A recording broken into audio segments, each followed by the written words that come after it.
Don't talk about playoffs. You kidding me? Not a game, not a game, not a game. We talking about practice. We thought they were, and we let them off the hook.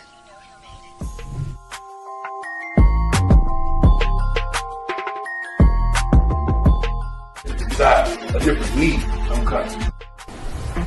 I'm flat out coming. It's my quarterback. And if you guys do that, man, it's unfair.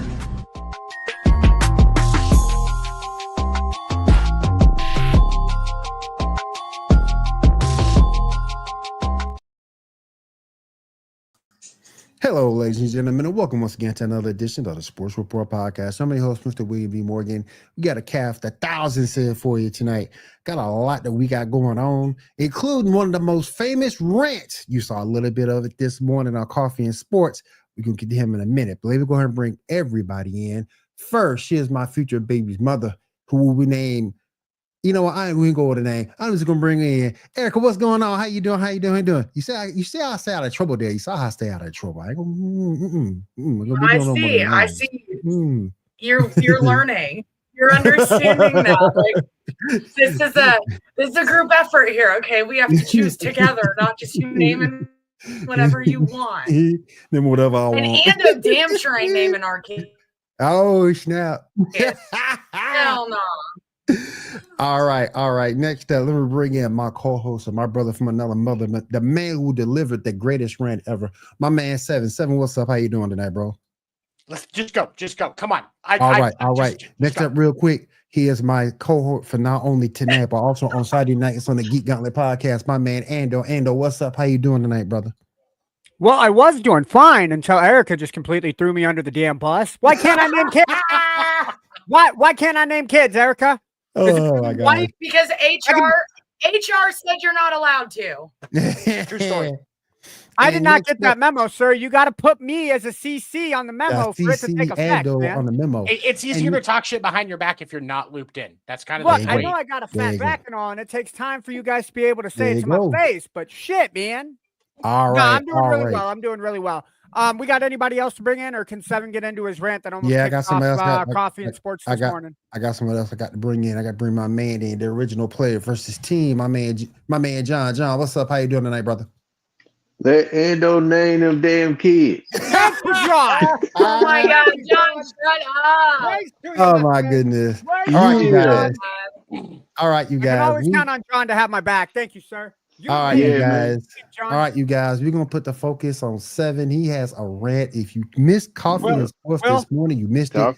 Let's go ahead and get into it right now. Hold on. Yeah, we need the parental advisory. Yes, I'm gonna put it up. I'm gonna see if I can find it right now. I got it. There you go. And I got it right there. Seven as the big screen. Like I am. Seven has to be the primary screen. I am. All right, here we go. Y'all ready? I'm gonna remove everybody but him. I'm gonna solo him.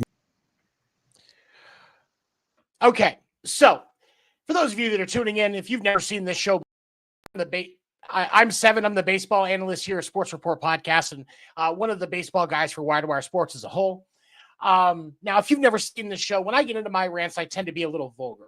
So in advance, I want to apologize for that if I say anything that offends anybody. I am honestly going to try and not be vulgar about this because I understand that we want to be able to use some of this for reels and social media content, and I want to be respectful for that. That being said, okay, I feel better now. So here's the thing. Yesterday it was announced after the Red Sox swept the Yankees in Fenway. That's fucking great, right? Can't be mad about that unless you're a Yankees fan. Who gives a fuck what they think?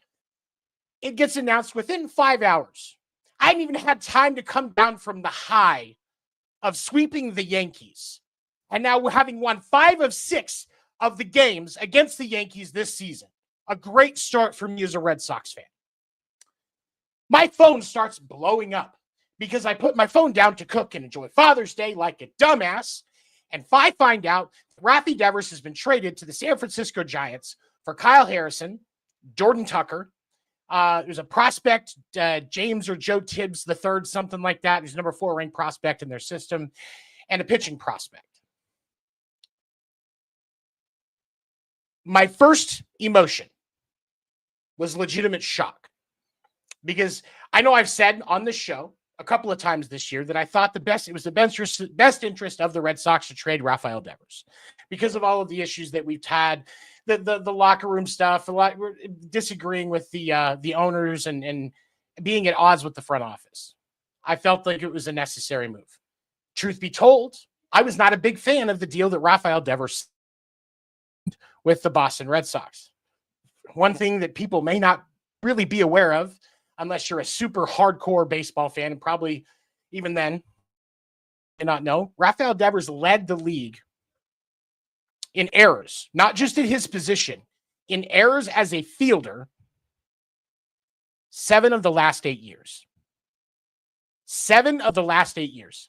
Boston still signed him to a $300 million deal after the 23 season.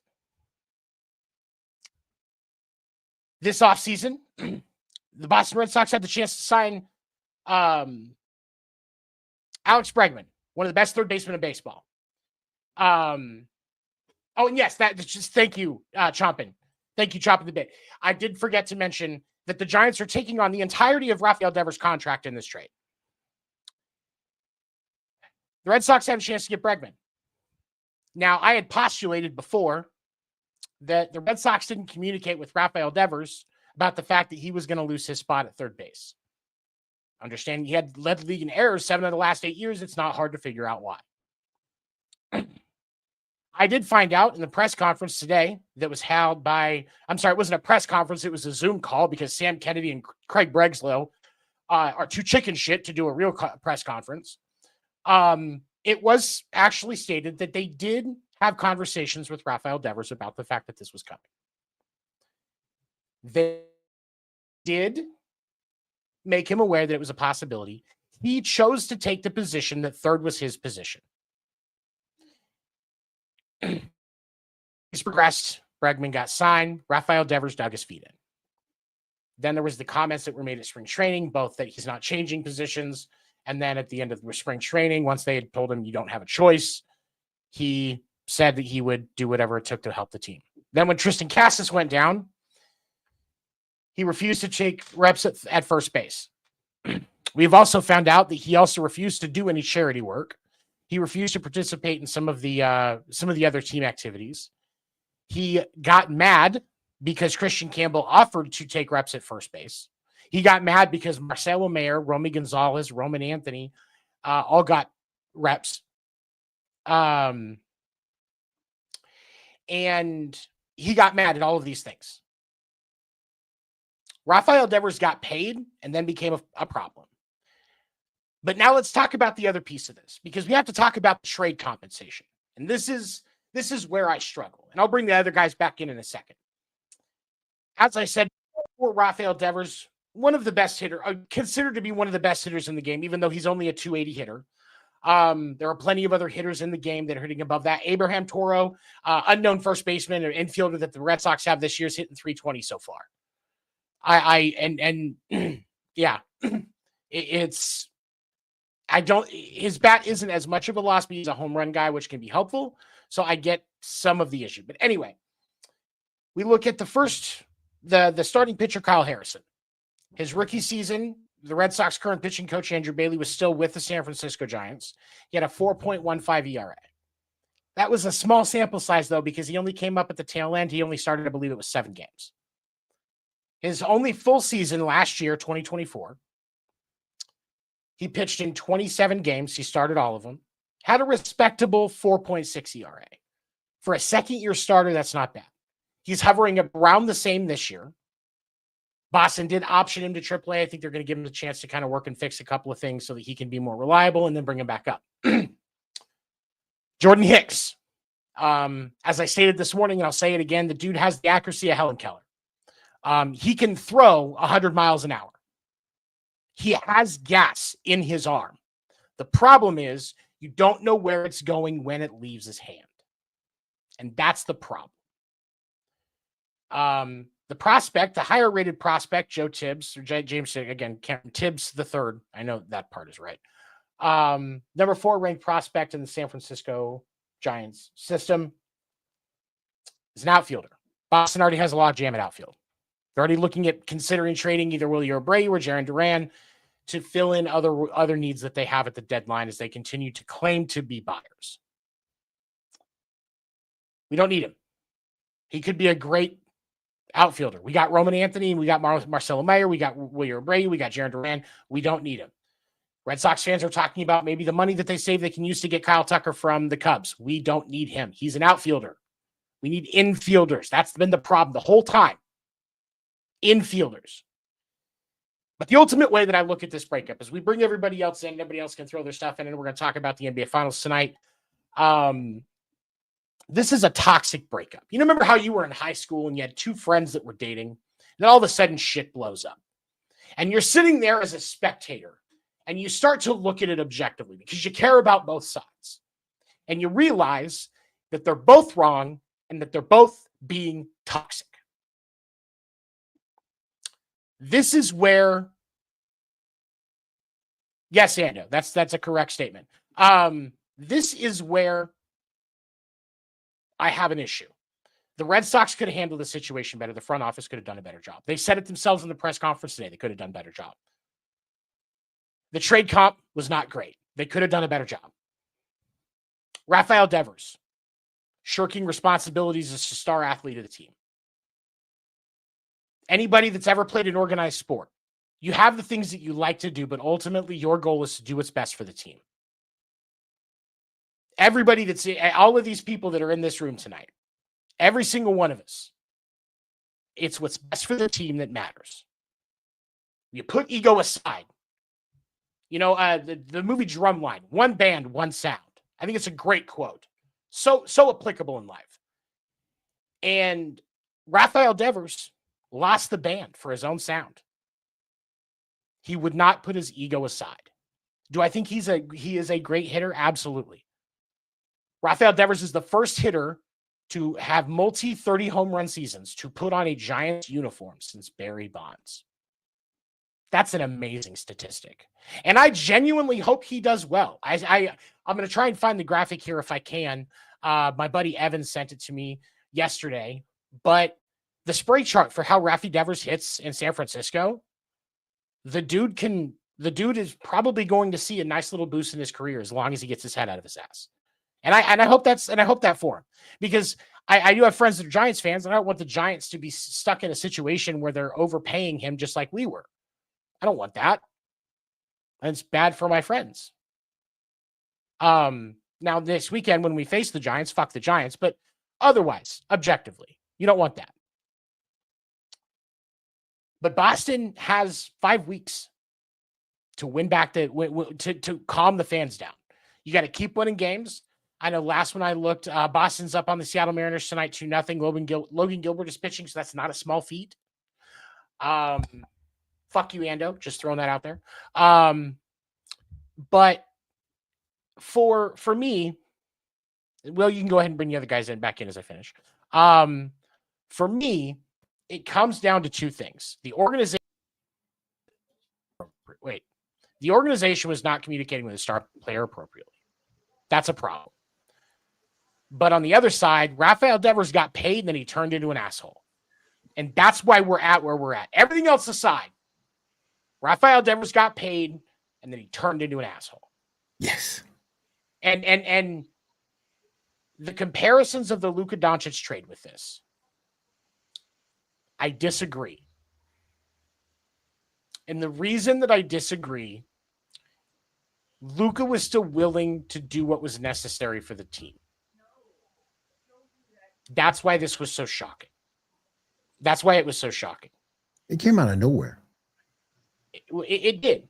But with Rafael Devers, it wasn't hard to realize that this was happening when he was announced that he got traded. It was shocking that it actually happened. But the split between Devers and the front office has been there for a minute. Nobody's surprised by that part of this. Nobody. Yeah. And so there was more cause. Chopping, yes, I completely agree. Yes. I like 6-3. I mean, if we could just go on a 9-game streak right here, 9-game heater, that would be great. That would be great. That would put us in a 14-game heater. After that, we're right back where we need to be.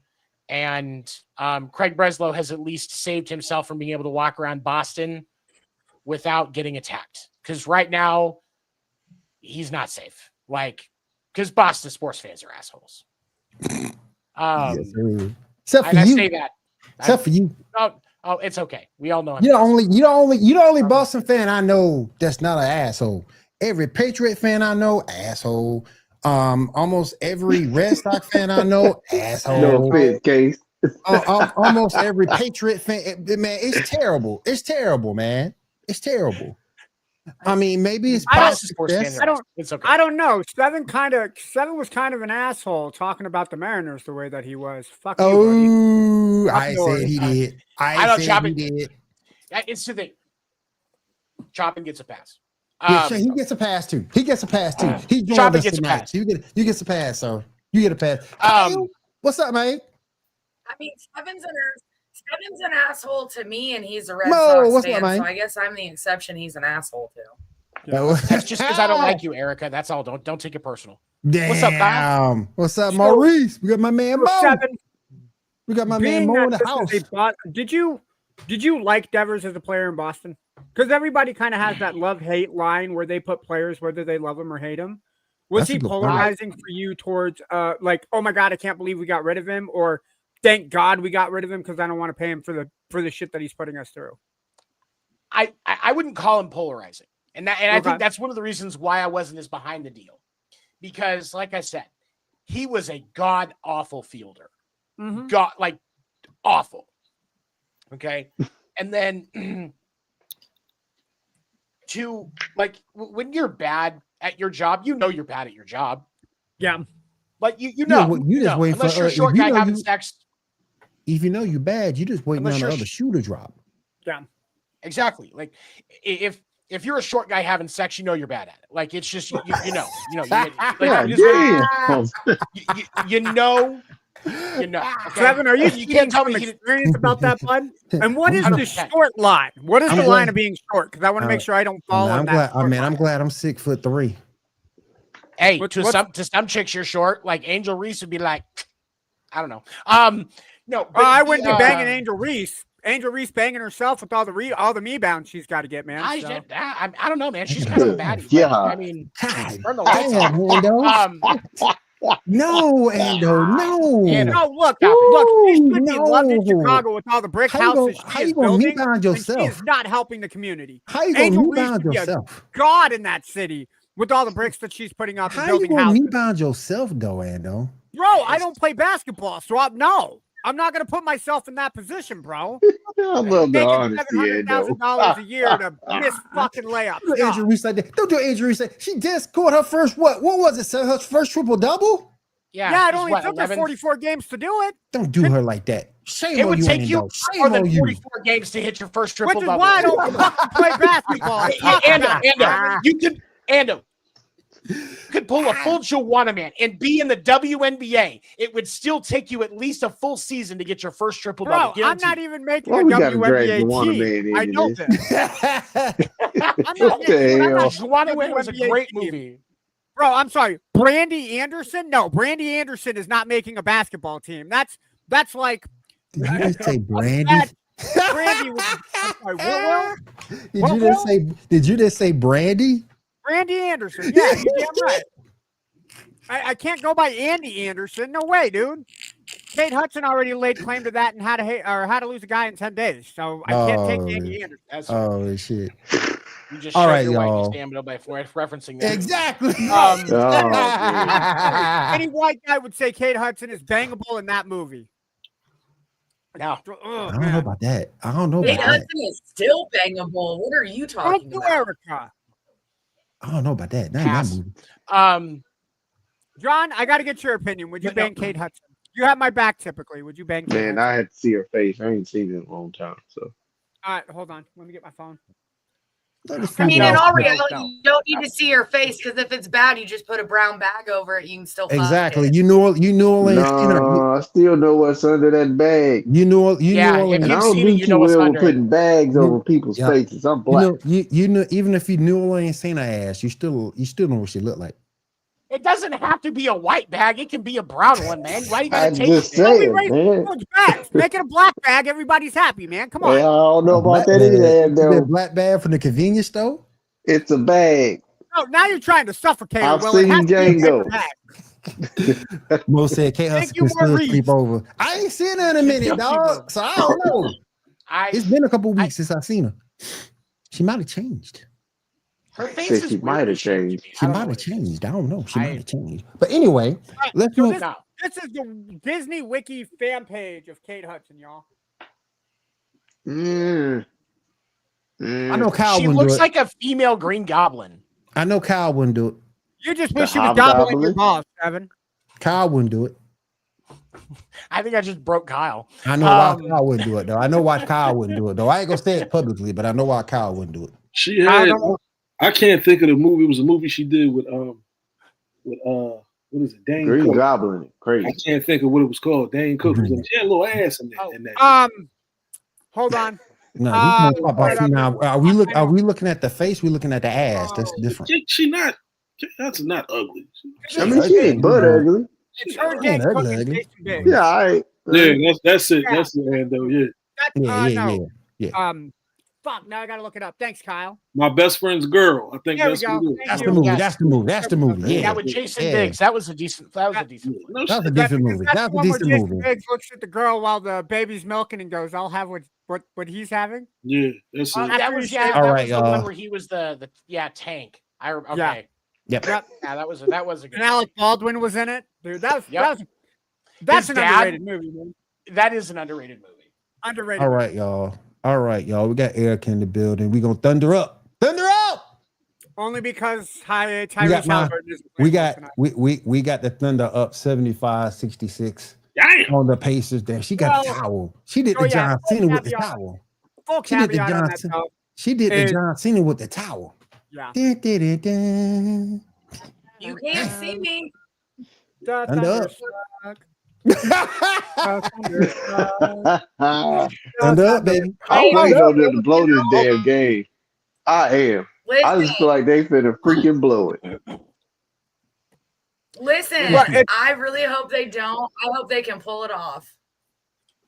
The Pacers are playing terrible, but they hanging around with They these hanging around. this You 9 don't let points. You don't like you don't like 9, team like 11 Indiana around. points, whatever. They hanging around. Yep. And they looking terrible. You know the Okay, thing so- that's you know the thing that's shocking me right now in this whole series. Miles Turner's done practically nothing. That's the thing that's And sort of kinda TJ shocking me. McConnell is. I like his game. I like his game DJ too. McConnell is like that wiry white boy that every basketball team needs. He may not put points he's on leading the the board. Pacers for points right now. I think. Good. Yeah, no, he may not score often enough to be your number 1, 2, or 3 scorer, but that dude puts effort that the stat sheet doesn't show. Oh.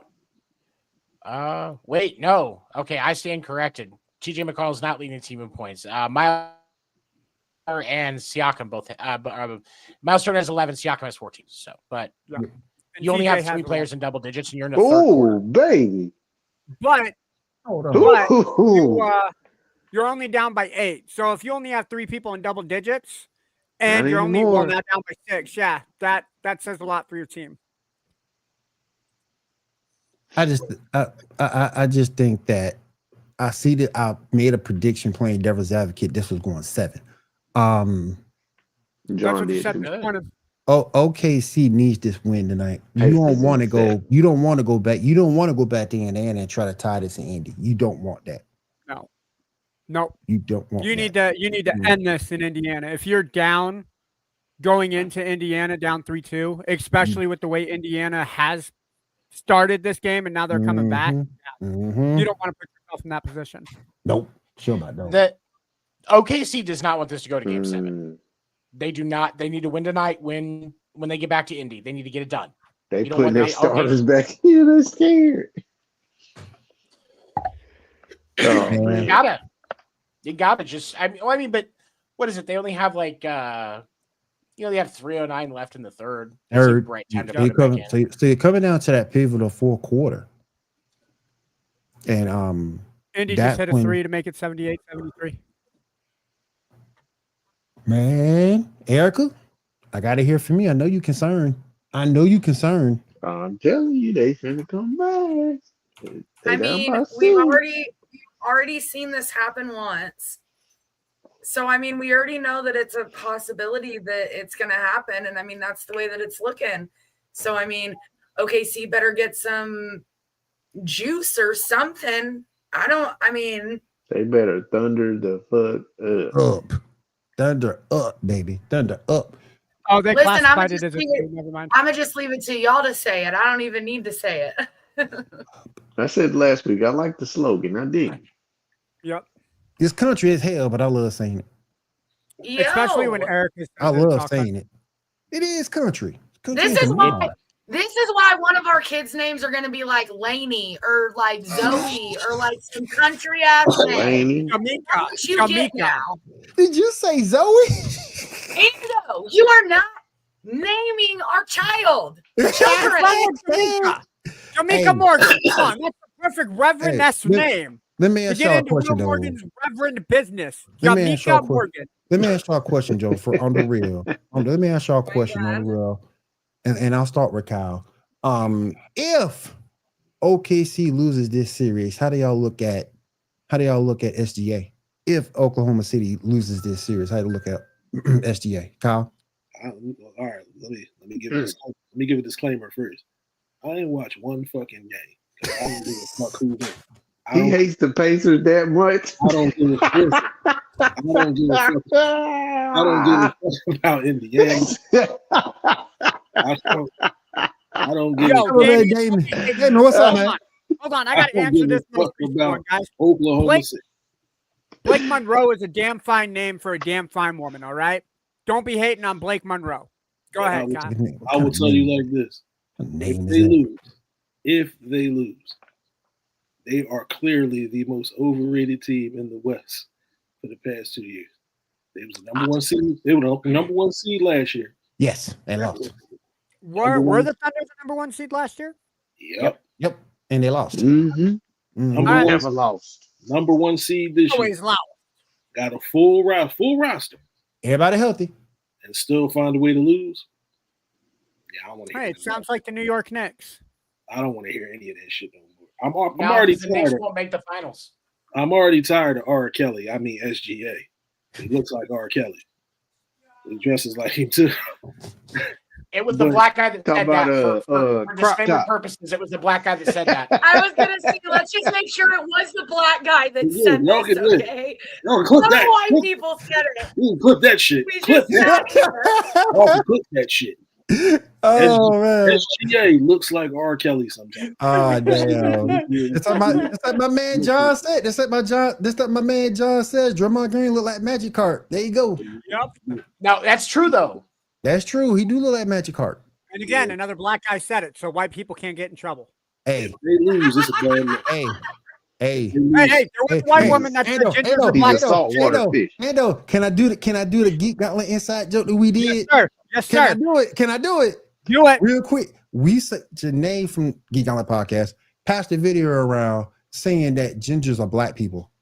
I'm like, bro. I saw that. That video too. Really? I'm a ginger. I'm a ginger. That means I'm really. I'm like, bro. Get the hell out of here with that. And that does not mean you can say the N-word.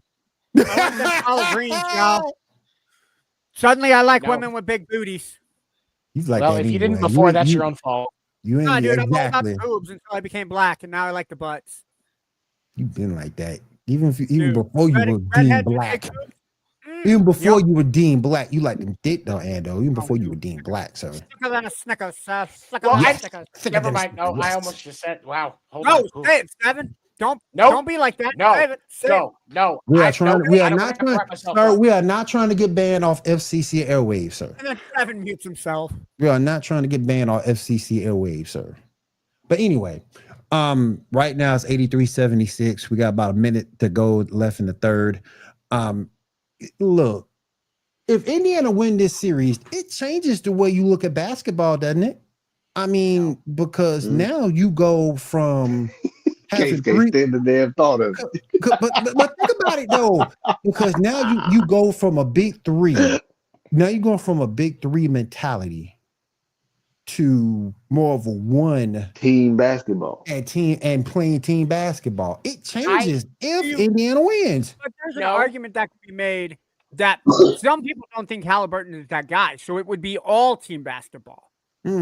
I disagree. I think Halliburton is the superstar on that team, but there are people out there who still don't think Halliburton can be that Jordan, that Kobe type of player. First off, I think this series, if they somehow pull it off, I think he shows that he can. If Indy wins, I'm moving from Chicago. All right. We didn't want you in Chicago anyway. So, but here's the thing. I have a hard time. I have a hard time with the whole it's not, it's more team basketball with the Pacers, because we can all pretend that it's just Tyrese Halliburton, but Pascal Siakam's had a lot of attention up to this point. And he brings that he does. And so Pascal Siakam was the Eastern Conference Finals MVP. Pascal Siakam has been a huge impact to the Pacers' success in this postseason. So but also because of the fact that India is such a small team, I think that regardless of the events, I don't think it has as much of a change on the impact of basketball's mentality as a whole, because these are still both small market teams. But I just think if Indiana wins, it changes the way teams get constructed from now on. No, because it could be an anomaly, man. I don't see that. That's true too. It could be a one-time thing. If they win next year, it's still going to be the same talk. They're not going to get no respect. They're still going to have Boston as the best team in the East, Boston and Cleveland. They're going to have Boston and Cleveland the best team in the East. But Boston won't be the same next year because you're going to have Tatum coming off of surgery. So he's not going to play maybe 20, 25% of the season next year, if that much. He won't play next year. Yeah, and then Orlando just made the trade for Desmond Bane. So you can make the argument. Yeah, you can make the argument that Orlando is now pushing to make to make it into the top 3, top 2. I think Indiana, to an extent OKC, but I think OKC with Chet Holmgren and Shea, you can argue that they have definitely one superstar. I would argue 2. You still have to have that go-to superstar. You can't do it as a team mentality, which is why I said I think Halliburton is the star that makes that offense run the way it needs to. I can't even give him that because the way he played all year. One, he plays inconsistent. To me, he's the inconsistent Jason Tatum. That's what Agreed, Mo. That version of Jason Tatum. He's inconsistent. I don't care about the big shots at the end of the game.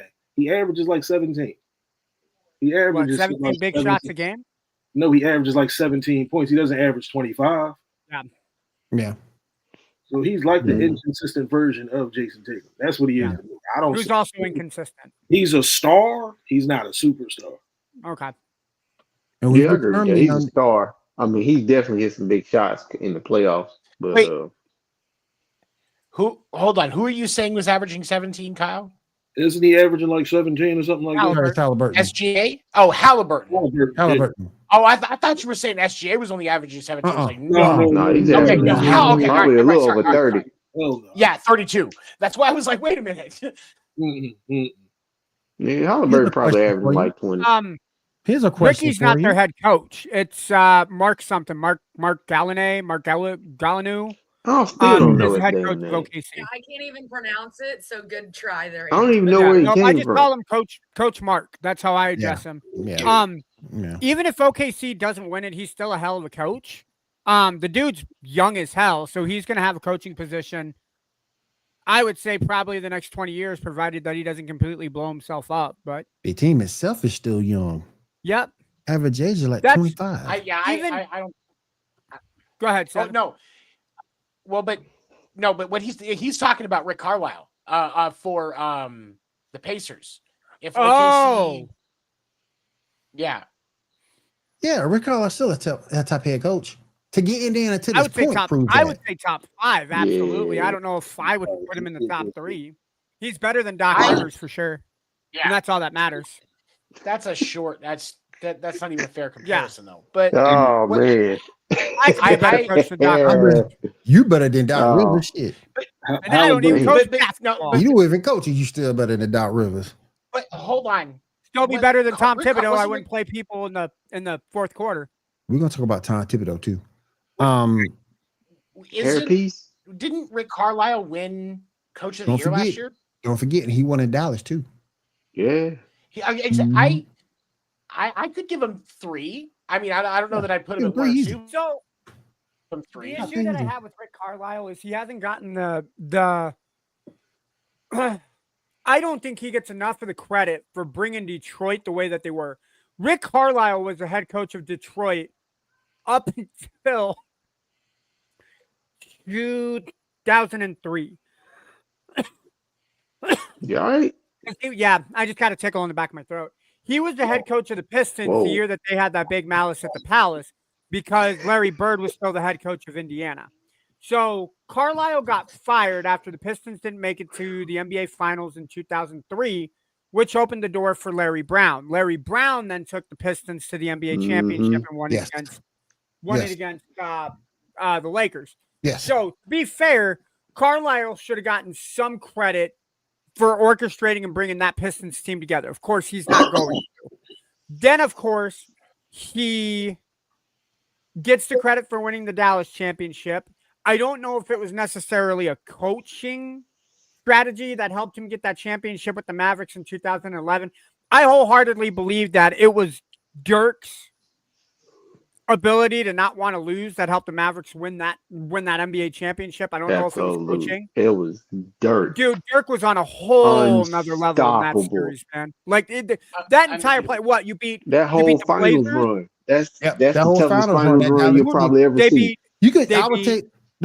That's a good point, Ando. And let me ask this question to piggyback off what you just brought up. Would you take Dirk's 1 ring or KD's 2?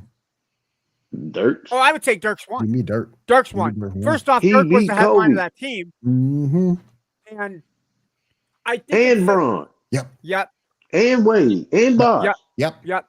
Not to mention Kobe because they beat the Lakers in the Western They did, Conference yep. Finals. Yep. You beat an up-and-coming Blazers team with a fairly healthy Brandon Roy and a very solid LaMarcus Aldridge. And Did they So still beat- that Blazers Hmm. team was not a bad team to beat. They beat OKC too. They said Yep, it was they beat OKC? in the second Okay. round. They beat OKC. And that was the OKC with the up-and-coming Harden. You could argue that that was the big 3 of Oklahoma City at that point. Mhm. I, of course, would have argued to put Harden on the starting lineup and not bring him off the bench, but I can understand it. Then you beat Kobe and Powell Mhm. in the Western Conference. Yeah, dude, as much credit as I give Jordan never had to go through 3 gauntlets of a team and beat the best team in the West to make it to the NBA Finals. It came close in the 98 series when he had to beat the Heat and then the Pacers in that 6, then 7-game series, only to beat the Jazz in 6 and 98. Yep. But I think that's about as close as it comes because Dirk carried the Mavericks the entire series or that entire playoff run. Without Dirk, the Mavericks don't make it. And don't forget, that's the same series we saw JJ Barea D up on Braun. Yep. And Jason Terry coming off the bench to hit the threes he needed to. So. Yep. Yep. And you're right, Maurice Jordan couldn't play himself. But Yep. I think the competition that the Bulls had to go through, while individually the stars weren't there in the East was an up-and-coming conference. If you could have put the Magic with O'Neal and Penny in the first round, or even I would argue even the second round. Put the Mhm. Heat with Mourning and Hardaway and Marley in the Mhm. first round, then Mhm. beat Magic with Shaquille O'Neal and Penny Hardaway, then beat Reggie Miller and the Pacers in the Eastern Conference Finals, Yep. and then beat Karl Malone, John Stockton, John Hornacek Jeff in Hornacek. the NBA Finals. I Yep. think that's as close as you're going to get. but the run that Dirk had in 2011, that was sick. I don't think anybody will ever meet that level of competition in the playoffs. Nah. Dirk was unstoppable. Dude, yeah. He was on another level. Anderson Posse, what's up, man? How you doing tonight? What up, brother, bro? How's it going? But yeah, right now we got 92-82. Thunder's up by 10. Man, OKC needs this game. They need this game. Before we move on to the NFL, anybody got any more thoughts about the NBA before we move forward? I still think the Thunder winning in 6. The people in the household are going to hate me for saying that, but I think the Thunder in 6. I stand by my prediction of the same thing. Erica just wants the Thunder to win. She don't care if it's 7. No, I mean, honestly, like I still see them pulling it in 6. I mean, I hope that they pull it out tonight. If they pull it out tonight, I see them going to Indy and just smashing it out. So, I mean, Thunder the fuck up and let's go. And some Pacers in 7. So, comparing a one-off run versus 2-3. I mean, if we're going to compare Dirk, there's nobody that can compare to Jordan. Like Russell and the Celtics are the only team that you can compare to that. And then maybe you can make the argument Bird and the Celtics and then Magic and the Lakers in the 80. But when you compare it, like the Celtics had who? The Celtics had Bird, McHale, Parrish, and Johnson. The Lakers had Kareem, Worthy, Johnson. When you look at the Bulls and their 2 3-peat, you can't argue with the Bulls 3-peat twice was the better of the 3 because Jordan and Pippen were the 2. You interchanged the pieces around those 2. Jackson was always the head coach. You had a solid rebounder, and you had some tall white guy coming off the bench who coached in the final 3. And I can't remember who the other white guy was He's right though, because you look at center.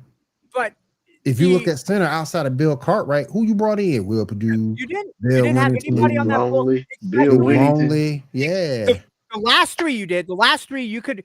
The last 3. The Bulls starting lineup was Rodman at the power forward, Pippen at the small forward. They had Luke Longley at the center. They had Jordan at the 2, and they had Ron Harper at the 1 for all 3 of their games in the second half. Look at it like this. But that's that 1 through 4. Yep. But when you look at it, it's a multi-year spectrum. Yes, Jordan will be unbeatable in a 10-year spectrum for finals appearances. But if I'm going to take a one and done in the playoffs that ends with the championship, I'm taking Dirk's 2011. Yeah, I feel the same way. Look at it like this. It's not taken away from Mike's 3-peats. No. And he did what he did. Yeah. Dirk's run was the sexier look. You had Kobe. You had Brandon Roy. You had fucking KD, Russell Westbrook. Then you beat LeBron, Chris Bosh, and Dwayne Wade.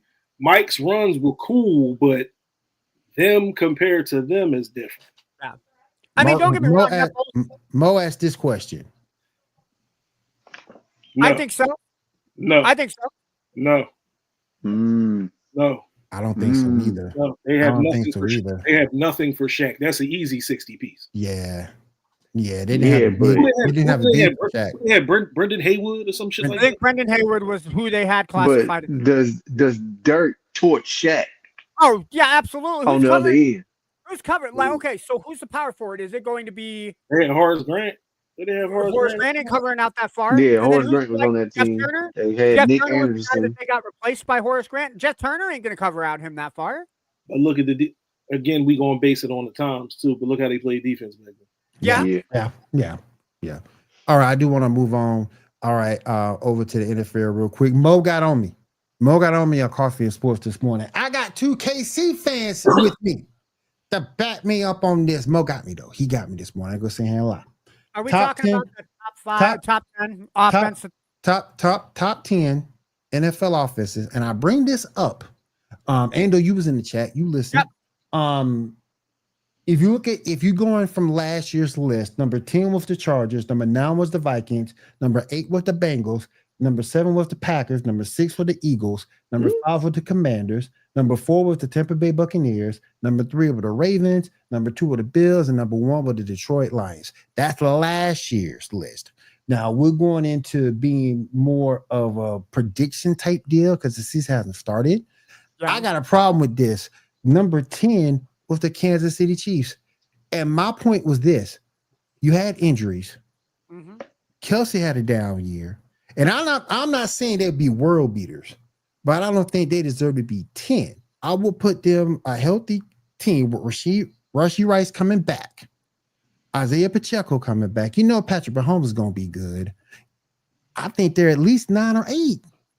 Talk to me, Stephen. Talk to me, bro. Talk to me. Stephen, I'm going to let you start because I think you and I are going to be on about the same wavelength. I'm going to say maybe top 10. I don't think they break the top 5 unless something happens during this offseason. I think they're 7 or 8. They break top 5. I think they're 7 or 8, though. I don't think they're 10. I think they're 7 or 8. No. And it's because there is so much of a question mark at the offensive line. And the one thing that we have figured out from Patrick Mahomes' 2 Super Bowl losses is if he does not have at least a mediocre line, Patrick Mahomes is not going to be able to give us the numbers, the offensive power that we expect from his ability. Mm-hmm. And so, and the reason why Kansas City's now, and I agree with Dave said, the list is stupid, but as far as the ranking, I completely understand it. Now, if they're out of the top 10, I have a problem because it's still Patrick fucking Mahomes. Mm-hmm. They still have some amazing pieces at running back, wide receiver, and tight end. Mm-hmm.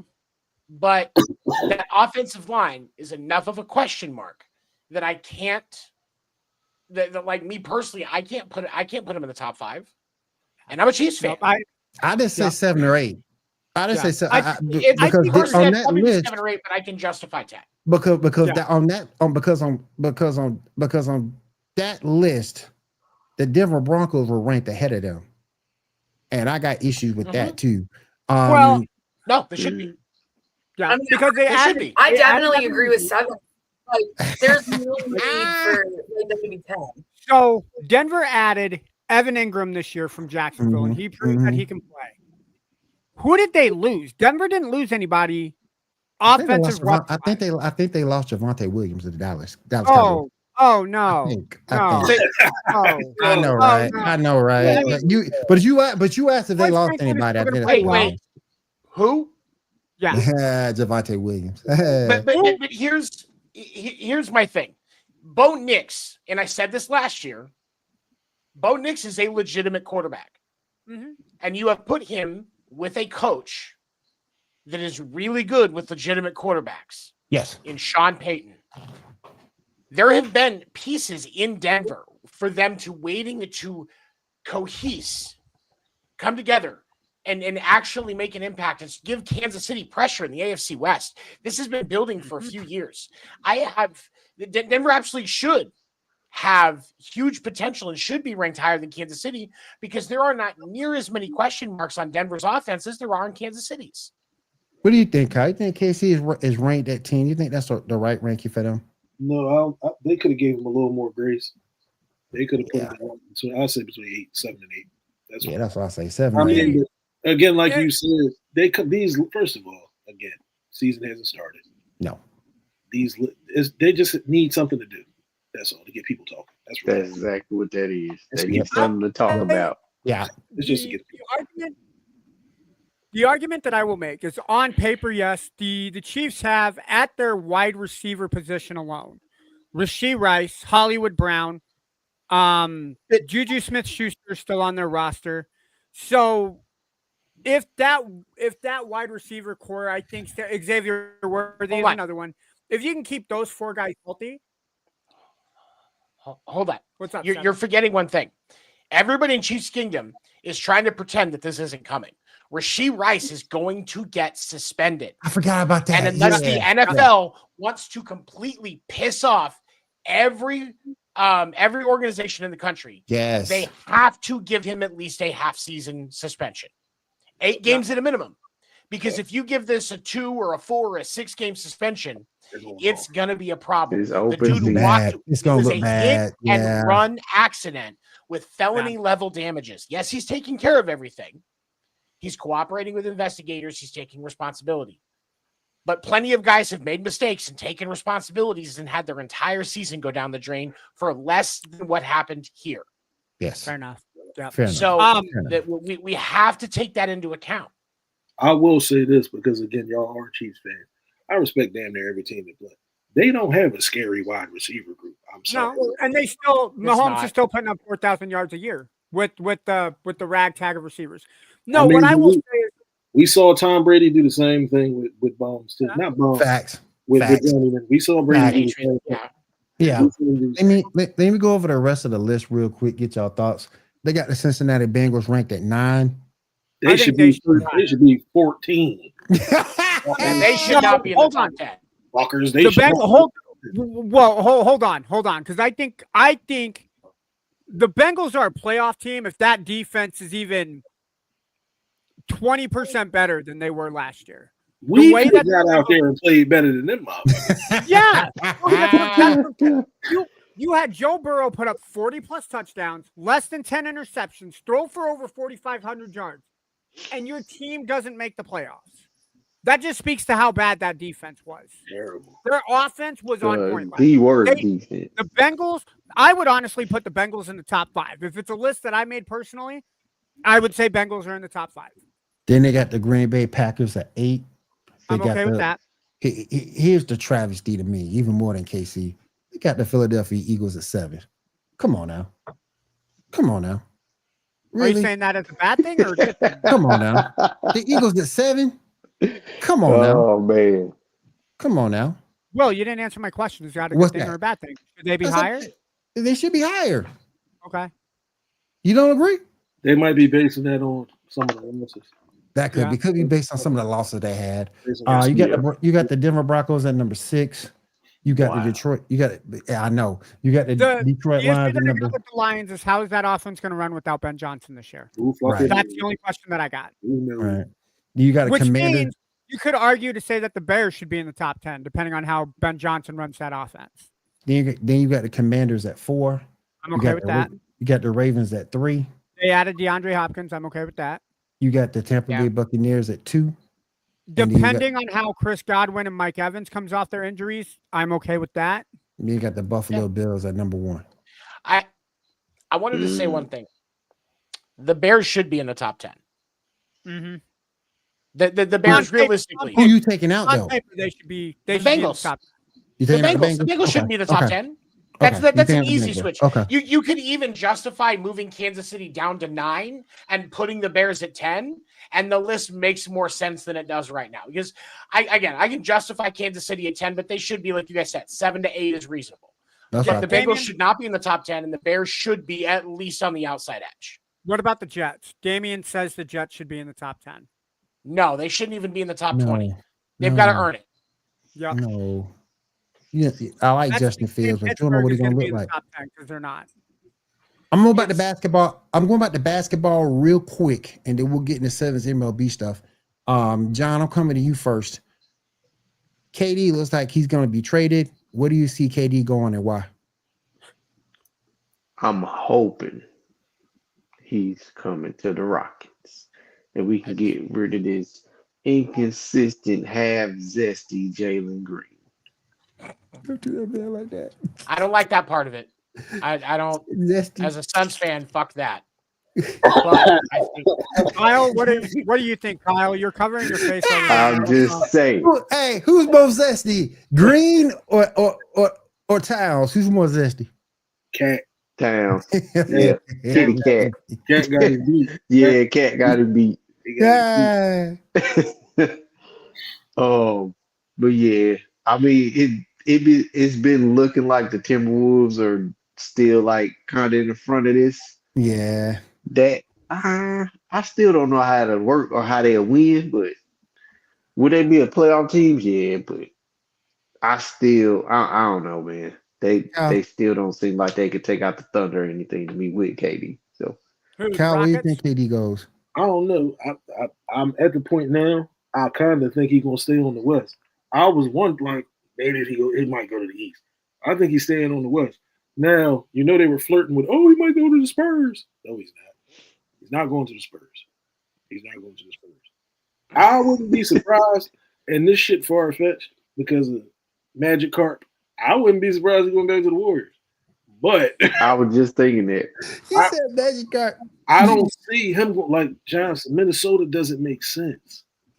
to me. Minnesota just doesn't make sense. I just don't see it, man. Who Minnesota gonna give up? It don't make sense. I don't see him going to a team. Who they got to give up to get KD? They're not giving up Ant, man. They ain't giving up Ant. Nope. What you gonna give up? Julius Randle? What you gonna give up Julius Randle? Man, KD? look, I know 7 will jump off a bridge if they trade KD for Julius Randle. We wouldn't have 7 on this show no more. He'll jump off a bridge if Julius Randle became a Sun. Oh no, man! They do some dumb shit like that. I'm a Thunder fan. I don't know who the fuck the Suns are. Like they're the Suns are a basketball team. Like who's that? Oh no! Here's the thing. I've straight out said a couple of times already on the show. I'll say it again, and I'm hand to God admitting it. If they mess this KD trade up and don't actually start to fix this team, I'm jumping ship to Oklahoma City. I don't even care. And now it's not because finals. It's because I live in Wichita, Kansas. I'm like 2 hours north. It's closest damn team. And also because they win. But no, the Suns can't fuck this up or I'm done. I feel you, man. I feel you. You're gonna be thundering up with Erica if it happened. Listen, man, it sounds like an STD, but I'm down. Whoa. Anyways, Whoa. Anyways, Jesus. Listen, I don't care where KD goes. Just don't come to fucking OKC. We don't want your cupcake. Bye. No, I don't he's think not he going. will. I don't think he'll go back. He ain't going here. Nah, he ain't going back. I don't. Okay, I've read a lot about a lot of Oklahoma Thunder fans are like, oh, what if he comes back? Nah, no, stay, go somewhere else. We don't want you. We're building something. The only way that Oklahoma City is involved in the trade that involves KD is if it's a 3-team trade and KD's going to somebody else. They're getting something out of it, and they're sending some picks to Phoenix because that's one of the big things that Phoenix needs is draft picks. So that's the only scenario where KD is involved in a trade in Oklahoma. KD and Oklahoma City are involved in the same trade. Agreed. I feel like my Rockets have the best personnel to give up. So they do, and not hurt us. Realistically, all right. Rockets, Warriors. Don't be surprised if he end up on the fucking Knicks. Don't be on the Knicks. That's another one. I will turn Matt Ishbia's name into a swear word if he goes to the Knicks because I know that means we're getting back. Y'all getting back cat. Y'all getting cat. Zesty cat and zesty there's cat. enough zesty cats in Phoenix. Let's get somebody up. I'm good. Maybe should be getting from Luchu. Zesty cats. Zesty cats. KD's next endorsement is going to be from Rogaine. Or Bosley's Hair Center for Men. That is also an option. KD will be the guy that's endorsing OnlyFans. Real quick. I need to get everybody's thoughts on the Desmond Bane deal to Orlando. John, what you think? That's nuts. That's crazy work. That was nuts. He gave all that up for a no-neck, muscle-bound player. Like his arms too goddamn short to dribble the ball. Like as a neck challenged individual, sir. Man, his biceps are they too big for the rest of his goddamn body. Like, bro, not to take anything away from his game. The brother can play. Man. He's not as consistent as I would like, but you gave up all of that for Desmond Bane. Yep. The only thing you got to ask yourself: are they blowing up the whole team? Like, what they doing? If they think, go ahead, Will. I don't know what they're doing. The only reason why I think you make this trade, because you're getting rid of Ja at some point. You're looking to get rid of That's what I said. You blowing up the team. Blowing up the team. You're looking to get rid of Ja. I think it's more of a money thing with Orlando because KCP got all that money, and he had one of his worst seasons, numbers wise, he's ever had. But you do pick up Cole Anthony in this deal, so that's why I think it's happening. But on the Memphis side, you might be looking to blow this whole thing up. Yep. As long as you keep getting Jaren Jackson, worked since they drafted Ja. So you're gonna have to pay Jaren Jackson at some point. They're gonna send Ja to Washington. And then Washington's gonna change their names back to the Bullet. Yep, right back to the Bullet. The Washington Bullet. Y'all get that shit? The Bullet. Job Rance Bullets, baby. Right back to the Bullet. He go right to the Bullets, boy. Oh my God, he going to the Bullets, man. That's crazy work. He going Well, Donald Trump here. If Ja Morant does make it to the Washington Wizards, I wholeheartedly will change the team back to the Bullets. We fit Cut Wisconsin it, for the man. workout. Fucking cut it. I'm speaking. Okay. It's gonna be Ja. They gonna look at. They gonna get cool. They gonna get Kuzma back from China. The last thing they need in Washington is another guy that likes to carry a fucking gun. Thank you, Gilbert Arenas. Thank you. Hey, But that's why it's perfect. He can Hey, wear number You gonna wear the number 0? they go to number 0. The number 0 is the number of times that he hasn't been That's gonna arrested. be crazy work. Hey, listen, man. Look, it's gonna be Ja. It's gonna be Jordan Poole. They're gonna get old boy back, Kyle Kuzma from over in John gonna shoot Japan. Jordan Poole, boy. He gonna I'm telling you, man. shoot that motherfucker, man. So does this mean that every time Ja gets you arrested, shoot this goddamn guy. so does this mean that every time Ja Morant gets arrested or gets suspended, he has to change his jersey number to match how many times he's been arrested and suspended? Maybe. So Maybe NBA.com, NBAshop.com won't be able to keep the jerseys in stock because they don't know what Him number and they're Jordan going to need. Poole on the same team, man. That's wow. That's gonna be crazy, man. That's gonna be crazy. Next, we're going to get James Harden from LA, and then they're just going to be called the Bullets and Strip Club Show. Wait, the funniest shit if that really happened. You know how ESPN does the breaking news. Ja Morant teammate in the ass after devastating loss. Man, that would be comical here. Oh man, that would be hilarious. That would be hilarious. But that's the only reason why I see you do that trade, because you know you want to get rid of Ja. You want to do over. You want to do over. He blowing up the squad, bro. Yeah. No pun intended. No pun. No, yeah. Yeah. He was throwing grenades too. I forgot. Yeah. He was flinging Dude, grenades his whole NBA celebration is a GTA emote wheel. Like, that is what Ja Morant is known for. He's crazy. He is crazy. John, we can't have you doing gun salutes. Okay, so none of this. How about this? No, John, that's still a gun emote. No, that's grenades. That's even worse. No, still involves guns. Real quick, guys. Oklahoma OKC is up right now, 111-97. Got about five minutes left to go in the fourth. Yeah. Well, it doesn't help that Jalen Williams has 37. Shea has 27. Pascal has 26. So OKC's popping off, and so is Pascal Siakam, but it's just Pascal Siakam because I mean, listen, I've been waiting to see Ja on there. To be honest, I watch Cops a lot, so I've just kind of been waiting. Would it be funny if they did like a? Hold on.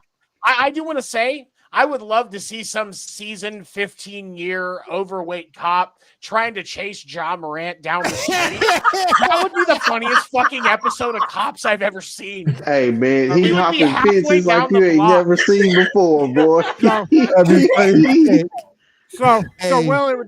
would start like this then.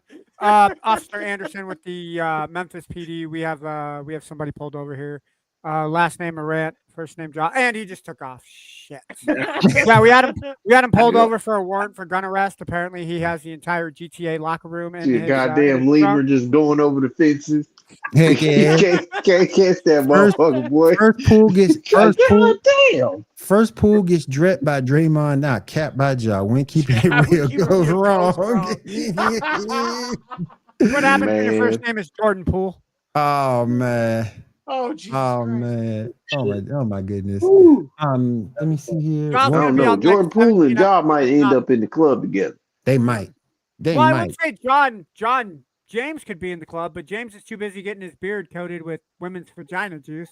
That Ja just being like bang, bang, bang, bang. Yeah, no. He got that lion planted right on his chest. Yep. James, come on, we got to go to practice. Nah, man, I'm good. I'm good right here. Huh? Hey. Oh my goodness. We got some more baseball stuff to get to, but before we do, real quick, I just want to get some final thoughts from John and Kyle. Oh, hold on. GTA making a drop. Yep. This is why GTA 6 is getting delayed now. I can officially say this on the Geek Outlet podcast. Well, I was about to say the same thing, Ando. Yep. GTA 6 keeps getting delayed because John Moran is putting in new material as we speak. Watch, he gonna be a skin of Fortnite next. Watch. Yep. Watch, he gonna be a skin of Fortnite next. Watch. Hey, this Jaw Gun guy, is he a GTA character? I think he's supposed to be a basketball guy. Oh no, he's that guy who keeps getting suspended for being a dumbass on the court. Yep, that's the guy. Yep. Yeah, he lived on Grove Street. Just ask him; he'll tell you. Grove Street, home. At least it was until I done fucked everything up. All right. Penny is the Grizzlies head coach that got fired. All right, real quick before we get to the rest of our baseball news, John, Kyle, any final thoughts you want to get out there? Well, we've gone another couple of weeks without hearing anything about LeBron Raymond James. Yes. Yes, fantastic. I can't believe it. Yes, Lord. I just want to say real quick too. What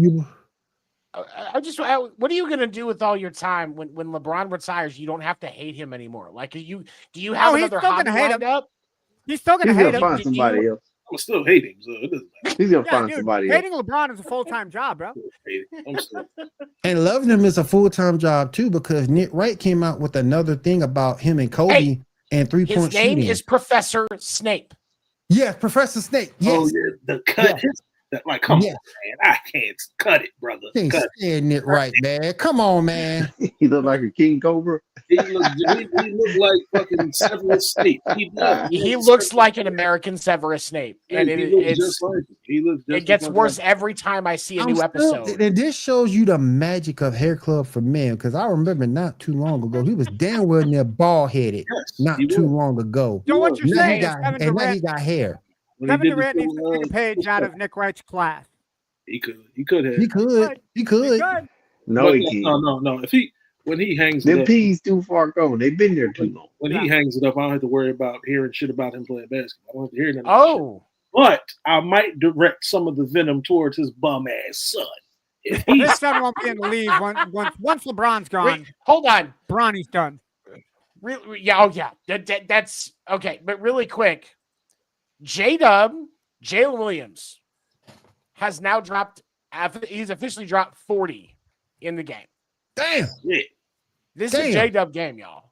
Yeah, 14 of 23 from the field, 3 of 4 from beyond the arc. 118 to 104 is well, it doesn't, right dude. It doesn't help. Halliburton is 0 for 6 and has 4 points. They've been in the game the entire time, and he's been playing terrible. Yeah, well, he has a hamstring injury. They should have put TJ McConnell back in the goddamn game, because last I saw he had like 14, 15 points in 11, 12 minutes. Bro. Halliburton should already be sitting. He shouldn't even be on the floor right now. Nope.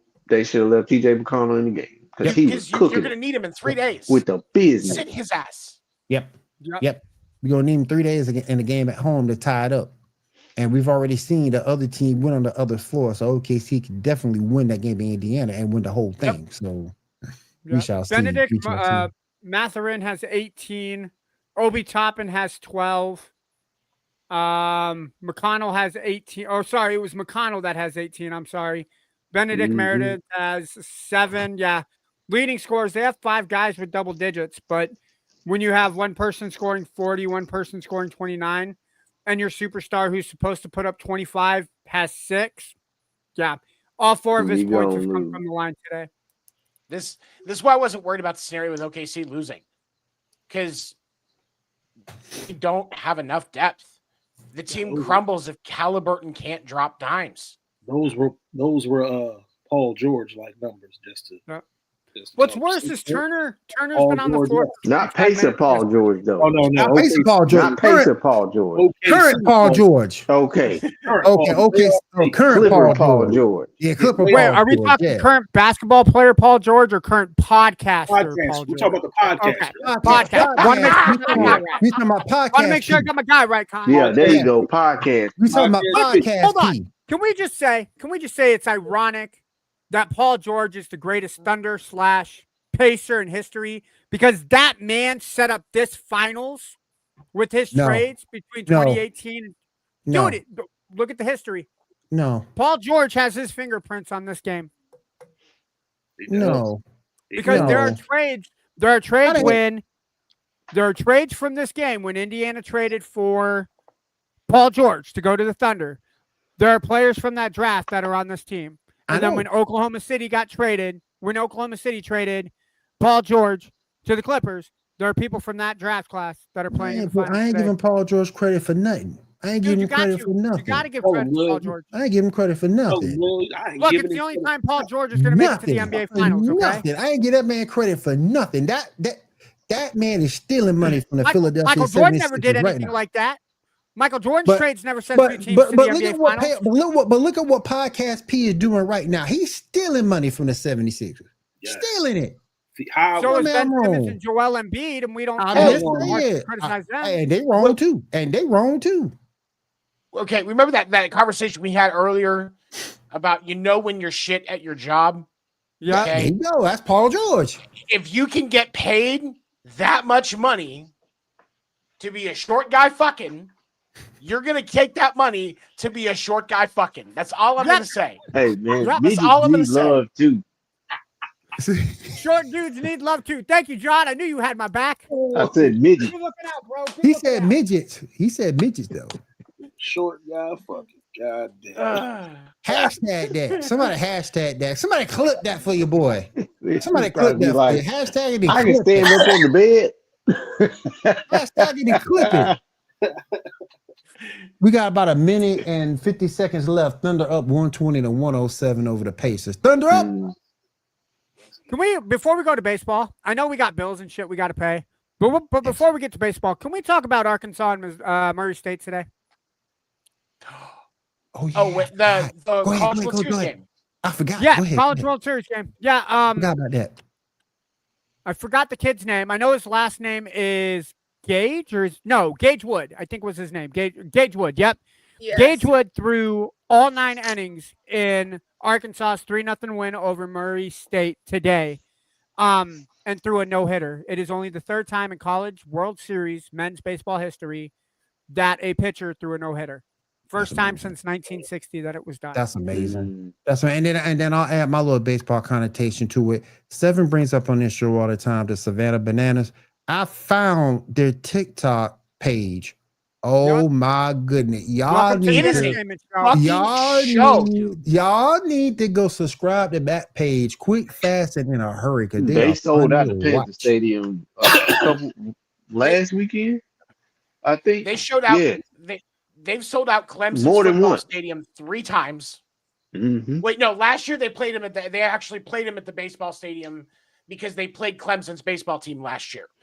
Mm. This year they sold out Clemson's football stadium twice. They sold out Virginia the Panther Stadium twice. Twice. They sold out Virginia Tech's football stadium twice. Yep. Those guys are balling the fuck out. They have a 4-team league right now. They're going to 6 teams next year. Their goal is to have a league of banana ball type baseball across the country. They are building Oh my God, Damian.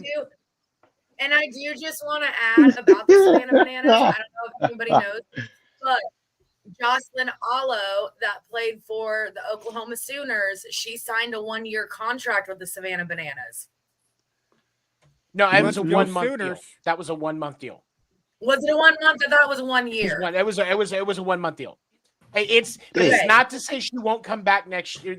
She won't come back, especially with how they're expanding. For sure. The guy that runs the Savannah Bananas, the entire league, he is a marketing genius, and he understands that the stakes are different in banana ball versus what they're doing, what the majors are doing, or what the AUSL is doing. So if she can fit into what they do as banana ball, and that's the key thing, because this isn't softball, this isn't baseball, it's banana ball. Mm-hmm. If she can fit in, that could be a huge marketing tool, because then she gets to be the first female professional baseball player that's on a full-time contract. Yep. All right. I'd be all right with that. Oh, snap. Hey, there are a lot of cousin sisters out there that have something to say about the fact that Arkansas has other talents. Wait. Arkansas, Tony. Arkansas. No, that's so fucking stupid. It's Arkansas. It's fine. It's Arkansas. No, it's Arkansas, that's dumb shit. It is. It's No. Arkansas. Okay, so you guys live in Arkansas. So you guys live in Casa? Is that where you guys live now? Wichita, Casa? No, it's Kansas Okay, and so Arkansas. listen. Words can have different things. The only way you can make it a different name, Ando, is you have to call it Arkansas. Okay, it's not Arkansas. It's Arkansas or Arkansas. Okay. Y'all making my brain hurt. This is one of the Y'all dumbest got me arguments trying to in figure our out what the fucking fuck it really is again. Like, this is one of the dumbest fucking arguments. In Kansas, Shit I With ever that, heard. Kyle and John have completely Oh. lost it. This the most It's country shit I My ever goddamn heard. head hurts, man. No, it's Oh, the Thunder it's- held on to a lead? What? Thunder won it. Let's go. Still got to win 4. This the most country shit I ever heard. Yeah. All right. yes, Chompin. That is 100%. Oh my correct. God. Yeah. We're not supposed to swing at these balls. No, White Sox. It's off for show. Whoa, what? What the hell? It's time to go, man. Fucking Jerry Reinsdorf would look at that and be like, "What's a banana and where's Savannah? I don't know what that is. What is this Savannah banana?" It's, Anybody else hear that? Jai. is the Savannah banana a banana hammock that just comes from Savannah? Is that what that's called? John, this show is going off the damn rails even more than usual. All right. That's Jerry Reinsdorf for you, Will. Savannah banana. man. Jerry we got the- Reinsdorf thinks the Savannah banana is a chair that you sit in that gives you a prostate exam. That's what he thinks the Savannah banana is. All right. All right, Ando. We got Good the God, man. we got the Thunder I've had beating enough. we got the Thunder beat the Pacers 120-109 to take a 3-2 lead. They can win this whole Ando, thing. go to going your back room. in. They got I'm they in my going- room, dude. He is in Okay. his room. He already there. You got to send his ass to the closet. Nah, he's He been in missed there the for a drag. long time. Fuck you. Hey, Sorry, come Hey. on. That was fucking easy. That was a layup. Bro, even that's a Angel Reese T-ball couldn't setup. miss. I'm That's way too T-ball, all sober right? for this. The Chicago White Sox could have hit a home run off of that, man. Yeah, that Oh was man, fucking- Jai, that was Jai, easy. you got any final thoughts before we let you out of here tonight? my Hell friend? no, man. My brain hurt. I ain't got this shit to say, man. John, I Oh, got man. shit to say, man. full disclaimer, John, when you have my back, your head tends to hurt a lot. I'm sorry. It's all good, bro. Just stay out the closet. Just remember, we're going to name Erica's first kid Jamaica. That's what we're doing. Jamaica. Erica and Will's first kid together is going to be named Jamaica Morgan. That's what it's going to be. Oh my Jamaica Morgan. God. No, you Jamaica Morgan. And We it's going gonna to be a split- future ESPN analyst is what it's going to be. Thank you for coming to Sports Channel. All right, Jamaica Morgan. Ando, go to the living room. Oh Ando, my go to the living room. goodness, Thank you. John, I want to say thank you for being with us tonight. We do appreciate you. No doubt, man. We're gonna pay some bills. We're gonna pay some bills real quick. Talk some baseball. Get on Arkansas. out of here. What the hell? Arkansas. All right, y'all. This has been the most country. Yo, man. show. It's all good. I'm gonna catch y'all later though. All right, y'all. Later, guys. Later, man. All right. Let's go on ahead and pay some bills. We'll finish up the show with some top end MLB news. Hang out with us here on Water Wild Sports. We'll be right back. Football season is here, and SeatGeek is my go-to for buying tickets. Now with SeatGeek, every single ticket is backed with their buyer guarantee. We've all had plans change, and when you can't make it to the big game, SeatGeek has you covered. They're the only ticketer that allows you to return your tickets ahead of the event for credit with SeatGeek swaps. So when things come up, I know that my tickets won't go to waste. So what are you waiting for? Download the SeatGeek app to maximize your possibilities and shop live events with confidence. National Streaming Sports is brought to you in part by BetUs.com, designed for true fans. NFL odds, Week 1 and futures, college football odds, including Heisman Trophy favorites and playoff odds, NBA odds of division winners and playoffs, Major League Baseball playoff and World Series odds, the National Hockey League Conference playoffs and Stanley Cup odds, and boxing wagers. Betting opportunities include versus the spreads and outright winners, also during the game. Use our link on our website, nessp.info, the Bet Us Opportunities webpage for a 125% bonus on your first 3 deposits. Must be 21 years old, and remember, bet responsibly.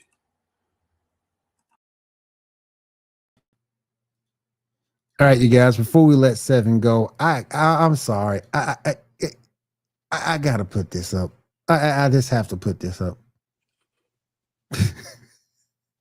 Like, it does kind of sound like some shit you would like on Urban Dictionary. Like you listen to me like, oh, I pulled a Savannah banana on him in a meme, and you're like, all right, go into Urban Dictionary. All right, what the fuck are the kids saying this is?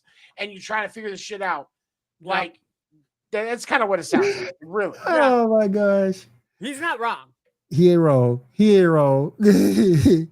All right, let's go ahead and head over to Seven for some news in the MLB. Seven, go ahead, my friend.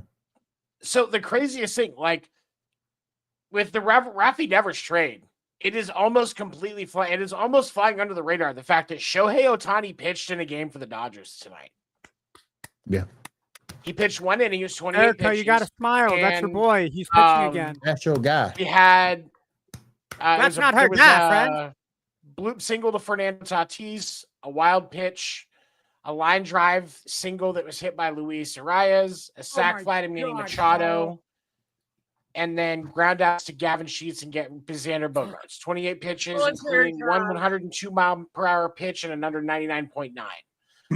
Shohei will because the thing to remember with this, and I'll let Erica kind of open up on this in a minute, how the Dodger fans are seeing this, but you have to remember you can't send Shohei to rehab to go through rehab starts in Double and Triple A.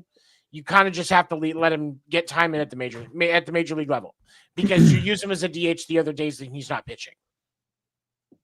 So it's kind of one of those things. But Erica, how's the Dodger fandom see the return of the mound by Shohei Ohtani? I mean, it's about time we get to see where we put our money at. I mean, let's be honest. We paid this man a lot of money. We haven't gotten to see him pitch.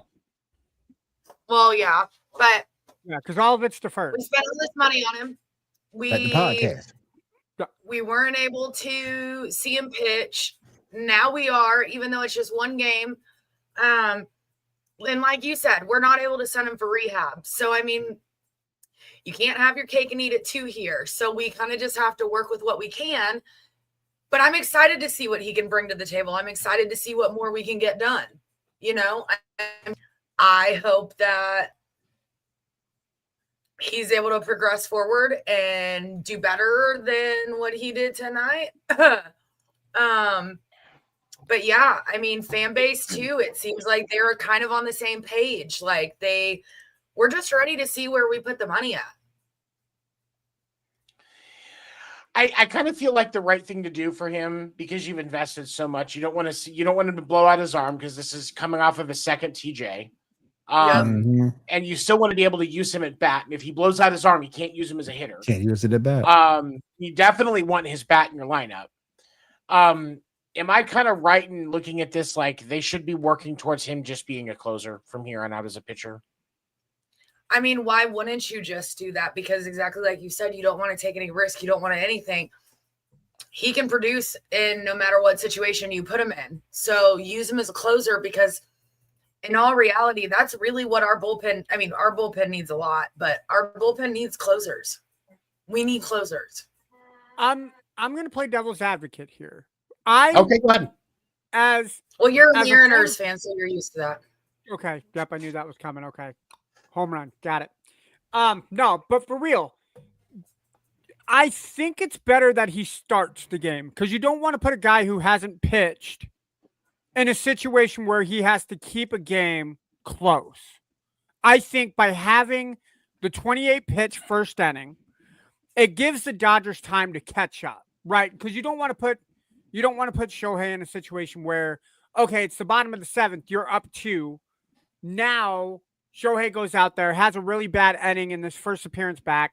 He gives up 3 runs. Now you're catching up with only 2 innings to play. Okay, so with what you're saying, Ando, sorry, Seven, but with what you're saying, Ando, Seven, is that question more directed to the fact of like once he's fully recovered and like out of that rehab situation? Okay. Yeah. I'm not, no. Tonight, no. Absolutely start him. Yes. Okay. Yeah, because just the way that Ando was answering it was like, no, I want to put him as a and it's like, wait, hold on, let me make sure that we understand. Because my understanding was of like where Seven's coming from as to like, we talking right now, or are we talking like once we're fully healed? Fully healed, 100%. Put him as a closer. I think that's where he needs to go. Because I'm right. You don't want to put a guy who hasn't pitched in almost 2 years now. You don't want to put him in a situation where you have to save a game.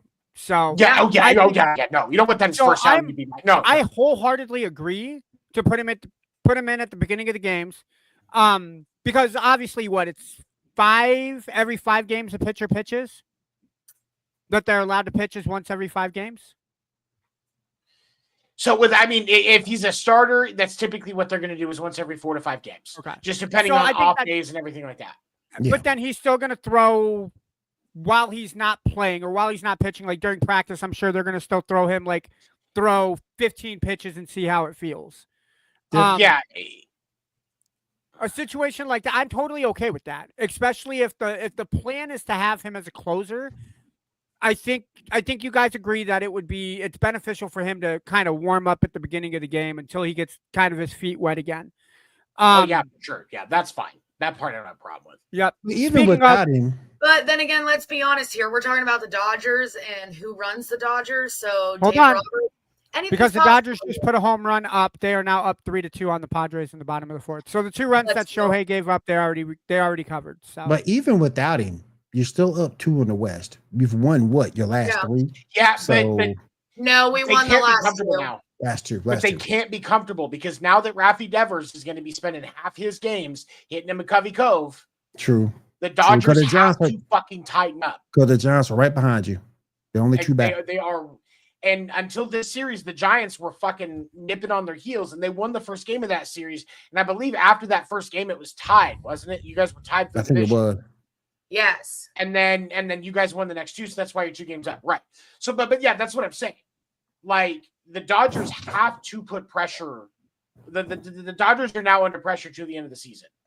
Yeah. Because the Diamondbacks aren't the risk that I thought they were going to be, but the Padres are still not a joke. Seven, real quick. I want to ask you this. Just how good are Chicago Cubs? Oh, they're real. It's one of the things we're going to talk about on Wednesday. You know who your teams are at this point. And now it's possible that the Cubs backslide. Absolutely. But when you look at the Cubs and where they're at in the National League Central, 44 and 28. Mm-hmm. That's not a small. They're the second in the National League, I believe. Or third overall in the league. 3rd best team in baseball because it goes the Tigers, the Mets, and then the Cubs for records. Cubs right now are a better team than the Dodgers. Do I think the season finishes like that? No. I think that the Dodgers and the Mets will be fighting for first at the end. But I do believe the Cubs are legitimate, and I think it's. I don't know how deep it goes. I don't know if they have staying power in the playoffs. But as far as how the season is going, the Cubs are a playoff team. And I think it's real. Eric, have you seen anything different? No, I definitely agree. I mean, listen, when I was up in Wichita with you and I watched the Cubs fucking annihilate the Dodgers, I knew there was a problem right then and there. Right then and there, I knew there was a problem. They are playing some good baseball right now. They won their last 2 games. They're 5-5 in their last 10, 23-12 at home, 21-16 away. They're now 105 run differential too. So. That's so yeah. I think that's the league best. That's the league best. That team is for real. They're 3 ahead of the Yankees because the Yankees are at 102. That team is for real. They are scoring. From a pitching perspective, they are scoring runs, and they're pitching. Like I have to say that the Cubs pitching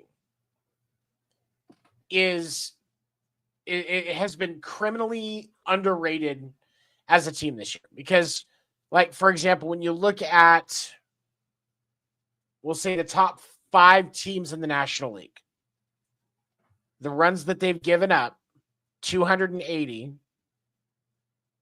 That's third. So they're staying modest there. But Dodgers have given up the runs that they've 328. Right. The Dodgers have scored the Dodgers have given up 328. So the Dodgers have given up more runs, despite having not including what's going on tonight. Not including what's going on tonight. Right. The Giants are at 264, but the Giants pitching has been their shining thing. The reason the Giants made this trade for Rafi Devers is they needed that spark in their lineup because they're not scoring enough runs. Yeah. And so this is where we're going to see the Giants. This is why there is a lot of belief that this is a good move for the Giants. Because, but you know, if Rafi Devers, if the change of scene helps Rafi Devers and he exceeds where he's been up to this point in his career as a 280 hitter, the Giants can take the division from the Dodgers. Just with that, that is enough of an offensive swing. If he hits 300 for the rest of the season, the Dodgers aren't winning that division. That's how much of an impact he will have, because the Giants are literally this close. You have that little bit of an offensive spark for the Giants, because Elliot Ramos, sorry. That's hot. He's a great player. With the Giants, where's it at? I was looking at, there we go. Willy Adames. He's hitting 268. Flores is hitting 254. But these are top guys that are all hitting north of 250. Mm-hmm. You add in a 280 to 300 hitter in Rafi Devers, that's enough. Because if you're only giving up 1-2 runs a game, right? Maybe 3 or 4, you only need to score 5. That lineup can get you 5 runs a game. Let me ask you about one more team. I want to ask you about the Detroit Lions. Are they for real?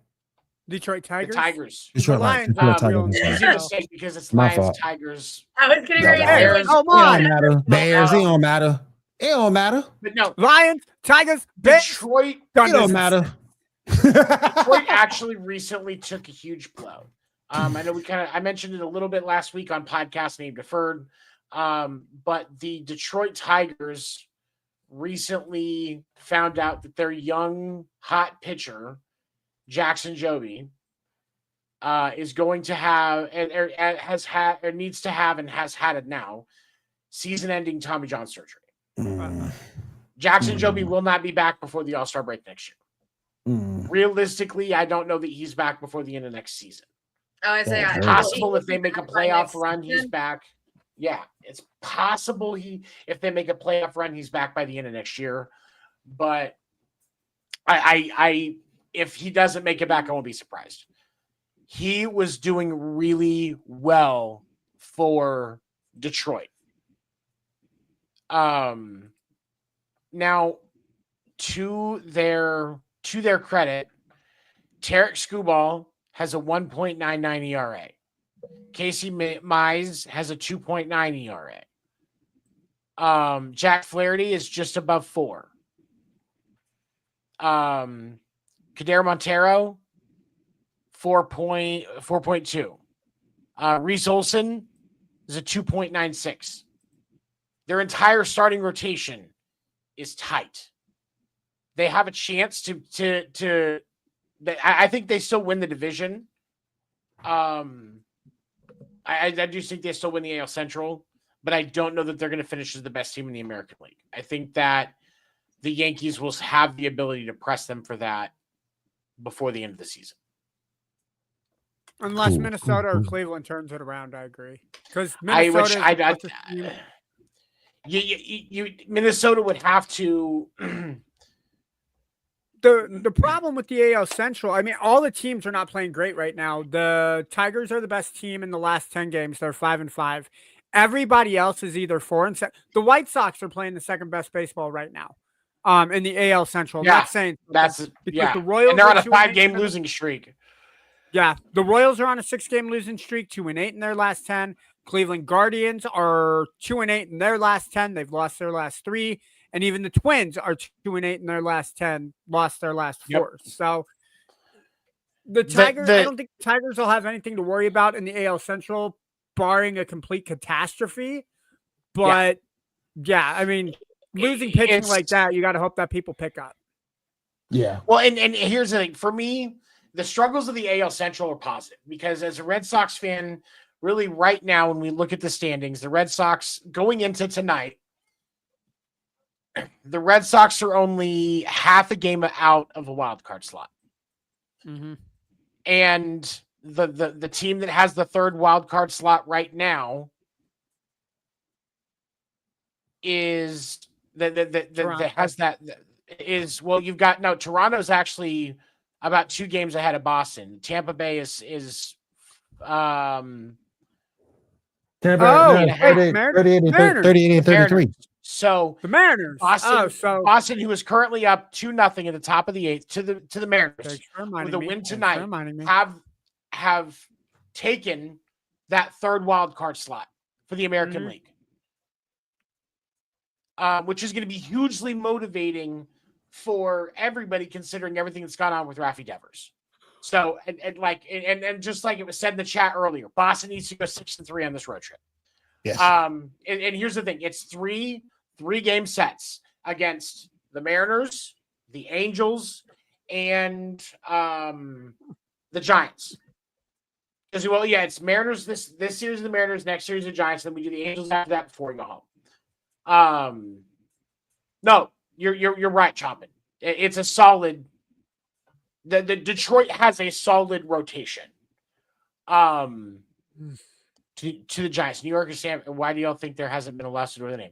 I think they actually just have an agreement over it because they use different logos, it's different sports, different colors. I think it's kind of like the Panthers with the. I think it's a lot with the Panthers, like with the Florida Panthers and the Carolina Panthers, the Jets between Winnipeg and New York. There's actually 6. Hey, Damien, fuck off. There are 6 teams in professional sports between hockey, baseball, football, and basketball that share the same name. I think it's to a point. Design teams are kind of like, hey, are you guys looking at going in this kind of a direction? Because we're going to look at this. Right. We're looking to go. And I think there is a little bit of quiet communication. There's NDAs everywhere. Rough drafts are shared so that nobody's stepping on each other's toes. But there's always commitments for certain, like they all have certain fonts. Like they've designed their own fonts, their own colors, their own logos, and all of that stuff they have trademarks on. But a name of the Giants as a team, you can't really trademark. Right. Because you've got high school teams that are the Giants. You've got college. I think there's a couple of different Giants in college. Really, okay. And Chompin asked a question really quick, and then we'll wrap it up. So ask the Red Sox starters that have lit it up. And the thing of it is, there have been a couple of really what it has been is pitchers that are starting to come into where they should be. Garrett Crochet has gotten comfortable and finally starting to get run support. Brian Bayo has gotten more confident. He looked absolutely stellar against the Yankees yesterday. Walker Buehler is getting tighter and he's getting better. And he stays in games a lot longer when the umpires don't have a vendetta and really want to just throw him out of the game. That fucking albino Goomba. Lucas Giolito is locating really, really well. And Hunter Dobbins, who is the other starter, if you put him against the Yankees, he will give you the best damn pitching you've ever seen. That game on Saturday was immaculate. And normally when a rookie talks shit, and they shouldn't be, they get fucking shelled.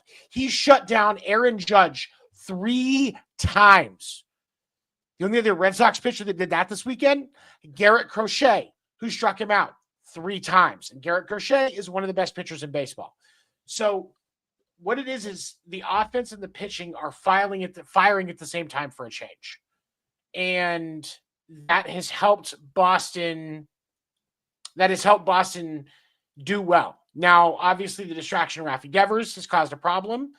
to what some people think. Boston is currently up 2-0 on Seattle, and both of those runs were scored on Logan Gilbert, who is a stellar pitcher in Major League Baseball.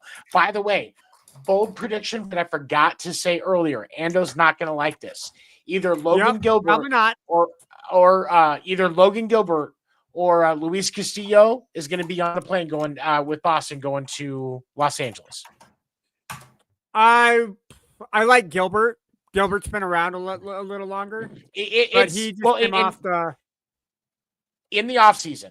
The Red Sox and the Mariners. The Mariners were $50 million away on a deal that would have sent Castillo to Boston, and part of the return for the Mariners would have been Tristan Casas. Now that Boston has freed up a bunch of money getting rid of Rafi Devers, when you're getting $250 million back by getting rid of this guy, $50 million is a little easier to justify. So is it possible that this gets revisited, maybe a little bit more is concessed by Boston to get rid of Tristan Casas and when get is the trade deadline? It's a month away. Okay, so July. It's July 31st. So it's like a month and a half. I think the Mariners and the Red Sox stay in communication. I think, provided that the Mariners and the Red Sox at the very least, stay in the wild card conversation, I don't see the trade happening. I think if it goes one way or the other, I honestly, again, because I'm a Mariners fan, I can totally see the Mariners imploding in the next 40 games. There's 40 games between now and July 31st. If the Mariners do not go 25-15, 27-13 in their next 40 games, that could be something where they're like, all right, we'll pull the trigger, see what the prospects have, and we'll go from there. Honestly, I think you said it best. I think the Red Sox got better with addition by subtraction. You get rid of Devers. I think the clubhouse loses a toxic piece. They get better. I think the Red Sox over the next 40, you said it best, go 6-3. If they win 2/3 of their games, so that's 2010, 20, 24, 26-13. If they win at least 25 or 26 of their games, I think it's a good look. I think it's a good look for the Red Sox. So, all right, guys. Anything else you got, Seven? I'm sorry. What's the score again, Seven? So I can tell you to fuck off. It's 2-0 still. It's 2-0. Fuck off. Still. I'm sorry. 2-0. Fuck off. I know it's okay. It's okay. I talked a bunch of shit. I have to take it.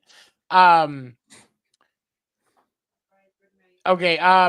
Otani's ex-interpreter that's taking the fall from his gambling. I mean, the ex-interpreter that embezzled his money and gambled with it, depending on how you want to look at the conspiracy, reported to federal prison to start serving his sentence.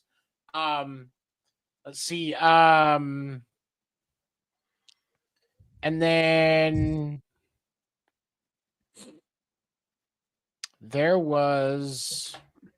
Oh, yeah. Dodgers are up 6-2 on the Padres right now, so they definitely recovered from the 2 runs that Ohtani gave up.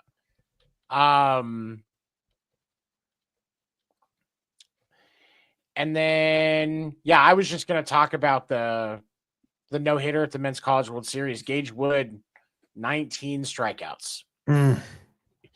That really boosted your draft stock, kiddo. Like, seriously, perfect time. Because and here's the thing, and that's not just because of the fact that it's a no-hitter in this stage. It's because pitching is a premium right now in Major League Baseball as a whole. Good pitchers that are dotting and ahead of the competition that they're facing already. You're gonna be a pitcher that they can pull up quick. Like, hey, we're gonna draft you in April or whenever the damn draft is. I think the draft is April or May. I think it's April or May. I can't remember. We're going to draft you. And then by the end of the season, you're a starter in AA and you're going deep into games. And then you're going to be at training camp and you're probably going to get called up by September of the next season. Like that's the type of trajectory a guy like that can be on.